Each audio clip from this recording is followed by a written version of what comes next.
We'll guide you through how to make a playlist on YouTube on your phone.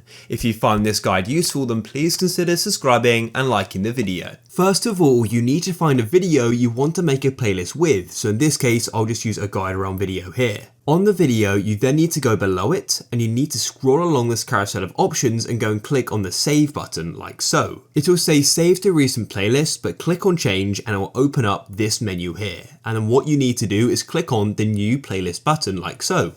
You can now go and name your playlist. So I'll just go and name this hello like so. And then you can choose the privacy. It can be public so anyone can search for and view it. Unlisted means that anyone with the link can view it, or just private, which I like it to be. And you can then press create.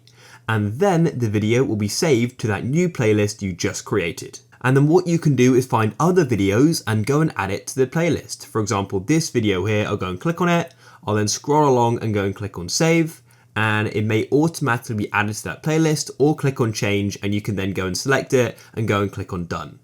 And you can go and view the playlist by going to the bottom right and clicking on you, and then go into the playlist section, click on view all, and you can go and find it here, this one here, and you can then go and view it all. It's that simple. If you found this guide useful, then please leave a like.